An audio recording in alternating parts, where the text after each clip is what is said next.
அனைவருக்குமே வணக்கம்.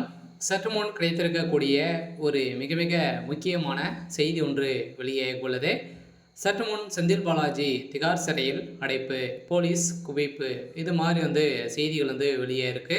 ஸோ பார்த்தீங்கன்னா, அதிரடியாக செந்தில் பாலாஜி அவர்கள் ஏற்கனவே பார்த்தீங்கன்னா டாஸ்மார்க்கோடைய நிறுவனத்தில் ஒரு மிகப்பெரிய ஊழல் செஞ்சிருக்காரு அப்படின்ற மாதிரி இவர் மீது எக்கச்சக்கமான வழக்கு பதிவுகள் இருக்கு. அதே மாதிரி அதிமுக ஆட்சி காலத்தில் ஸோ அவர் பார்த்தீங்கன்னா போக்குவரத்துறை அமைச்சராக இருக்கும்போது மக்களை பார்த்தீங்கன்னா பணங்களை ஏமாற்றி வேலை வாங்கி தருவதாக நிறைய கோடி பணங்களை பார்த்தீங்கன்னா இவர் கொள்ளையடித்திருக்காரு. அவர் மீது போட்ட வழக்கு பதிவின் அடிப்படையில் அதிரடியாக ஏற்கனவே ஒரு 471 நாட்களாகவே 1.5 வருட காலமாகவே புழல் சிறையில் இருந்து இப்போ இல்லாத அமைச்சராக இருக்கார்.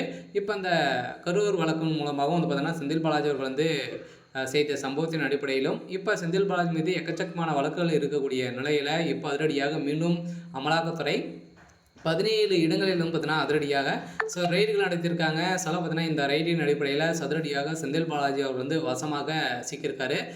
ரகசியமாக அவருடைய வீட்டில் அவருக்கு சம்மந்தப்பட்ட பண்ணை வீட்டில் அதிரடியாக ரெய்டு நடந்திருக்கு. இந்த ரெய்டில் எக்கச்சக்கமான பணங்கள் குவிந்திருந்தக்கூடிய நிலை இருந்திருக்கு. பார்த்தீங்கன்னா இது வரைக்குமே ஒரு 750 கோடிக்கு மேலே பார்த்தோன்னா அங்கே பணங்கள் சிக்கியிருக்கு அப்படின்ற மாதிரி ஒரு தகவல் வெளியாக இருக்குது. ஸோ இதை பற்றி இந்த வீடியோவில் நம்ம முழுமையாக பார்க்கலாம். ஸோ அதுக்கு முன்னாடி நம்ம சேனலுக்கு இப்போ தான் நீங்கள் முதல் முறையாக வந்திருக்கீங்க அப்படின்னா மறக்காமல் நம்மளுடைய சேனலை சப்ஸ்கிரைப் பண்ணி சப்போர்ட் பண்ணுங்கள். ஸோ வாங்க வீடியோக்குள்ளே போகலாம்.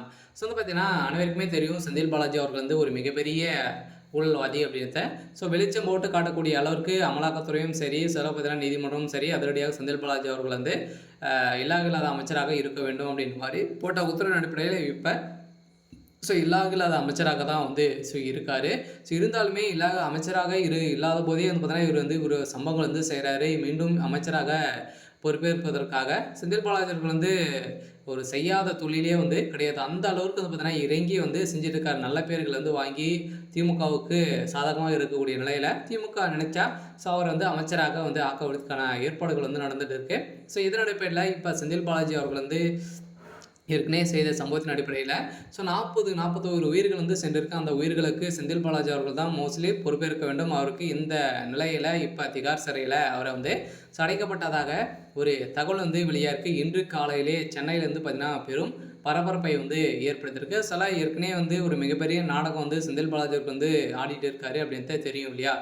இந்த நிலையில் செந்தில் பாலாஜி அவர்கள் இன்னைக்கா நாளைக்கா அப்படின்ற மாதிரி இருந்த நிலையில் இப்போ அதிரடியாக செந்தில் பாலாஜி அவர்கள் இன்னும் 2-3 தினங்களில் அதிரடியாக கைது செய்யப்பட போகிறாரு. மீண்டும் அவர் வருகின்ற சட்டமன்ற தேர்தலில் விட முடியாது அப்படின்ற மாதிரியும் நீதிமன்றம் தீர்ப்பு வழங்கியிருக்காங்க. இருந்தாலுமே செந்தில் பாலாஜி அவர்கள் என்ன செய்ய போகிறாரு அப்படின்ட்டு நம்ம வெயிட் பண்ணி பார்க்கலாம். இன்றைக்கான அப்டேட் இதுதான். மறக்காமல் நம்முடைய சேனலை சப்ஸ்கிரைப் பண்ணி சப்போர்ட் பண்ணுங்கள். தேங்க்யூ.